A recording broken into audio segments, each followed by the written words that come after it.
The kindest thing anyone ever did. The morning started with rain. Not the dramatic kind that announces itself, but the quiet, persistent sort that makes October feel very sure of itself. Ben Carter opened the front door of Honeysuckle Cottage at 8:30, meaning to let in some air, and nearly put his foot through a parcel. It was sitting on the doorstep as though it had always been there. Dark green paper, a thin gold thread running through it, and his name written on the front in handwriting that was neat and old-fashioned, and did not belong to anyone he could immediately place. He picked it up, went back inside, and set it on the kitchen table. Inside was a book, a hardback, slightly worn at the corners, in the way that first editions sometimes are. From a small press he had spent the better part of a year trying to track down. He stood very still for a moment. The card said, "Happy birthday, Ben," and nothing else. No signature, no return address. He had not told anyone his birthday. Not in conversation, at least. He supposed it must have gone down somewhere, on the chess club membership form perhaps, in one of those small boxes people filled in without thinking. He had been back in Little Mizzlewick for 11 months, and it had not come up. Partly because he had not wanted a fuss, and partly because he had been too busy not writing his novel to organise one. He had mentioned the book once, in passing, to someone whose face he could not now reconstruct. He could not remember the conversation clearly, only that he had his coat on, and that he had said something about meaning to find a copy for years. The parcel was not the unsettling thing exactly, it was the book. A lucky guess would have produced a bottle of something, or a generic card, or nothing at all. This required someone to have been listening. Ben made a third cup of tea, and sat with it at the kitchen table. The rain continued against the window. The book sat opposite him, patient and specific, and he thought about all the conversations he had half had in the past several weeks, outside the post office, in the pub, at the chess club, walking back from the allotments. He could not place the moment, but the moment had clearly been placed.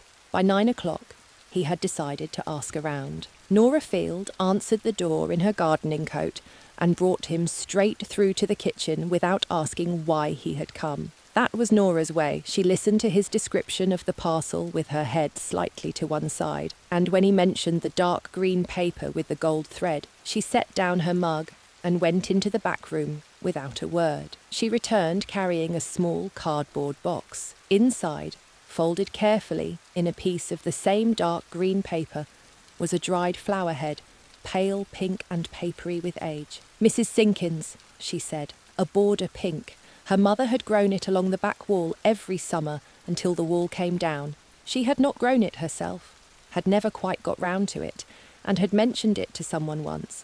She could not say exactly when or to whom. She had received the parcel on her birthday 12 years ago. She had kept the paper because it seemed a shame to throw it away. The flower was not a common variety. You would not find it in any garden centre. Someone had gone looking for it. Lucy was Ben's next stop. His cousin had worked at Little Mizzlewick station long enough to know the timetable for lines that no longer ran, and she listened to his account with the particular stillness she brought to most things. Then she went to her locker and came back with a small brass whistle in a box, the kind used on the old branch line, the one that had closed in 1965. Her grandfather had driven that route.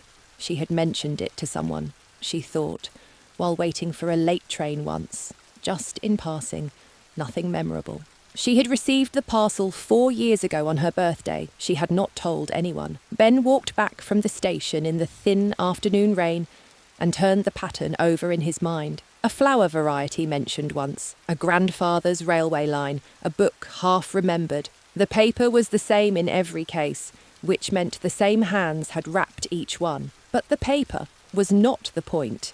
The point was that every gift required the giver to have been present and quiet and paying a very particular kind of attention. Someone had been in the room. Someone had been listening.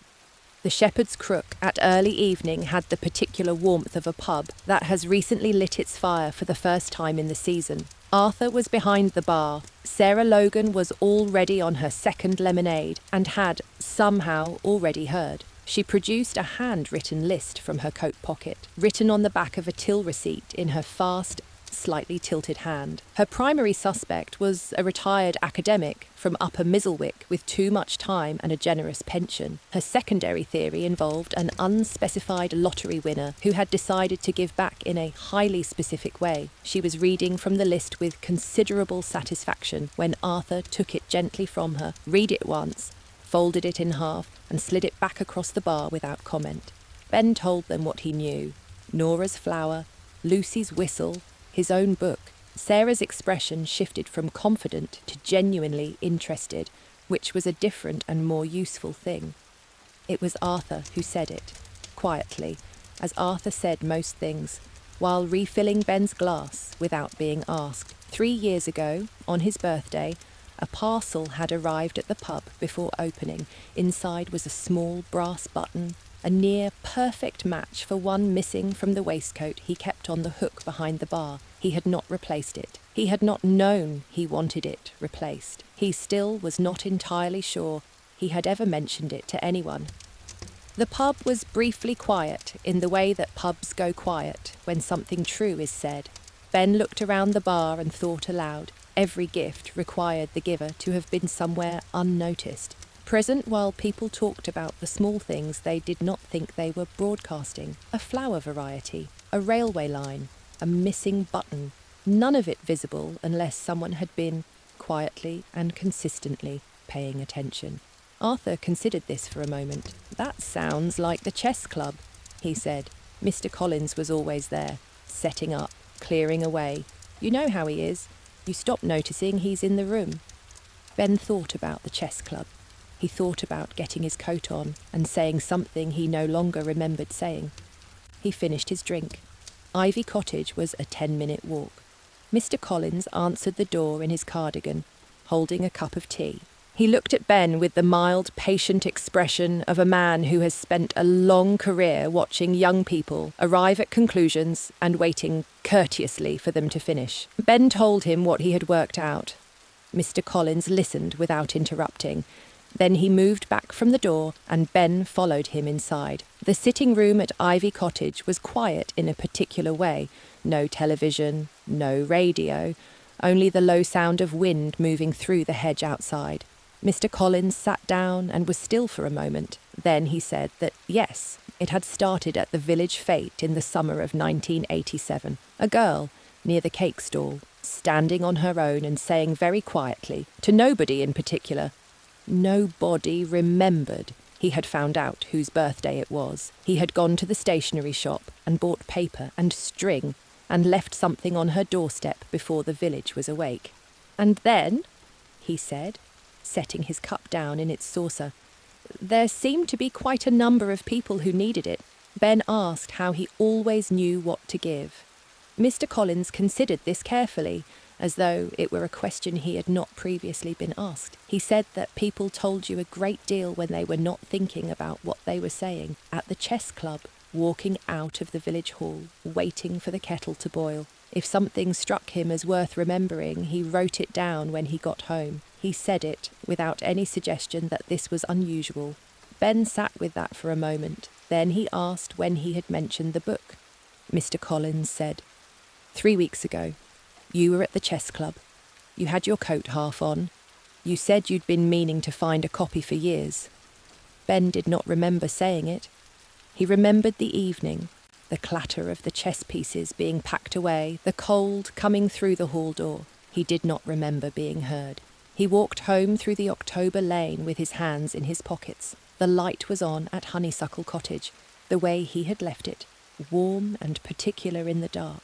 He did not open the moleskin that evening. He sat at the kitchen table with the book and thought about Mr. Collins writing things down since 1987.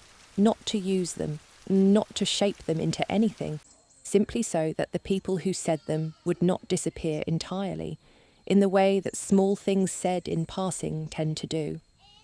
The rain had stopped. The village was very quiet. Ben sat with it for a long time.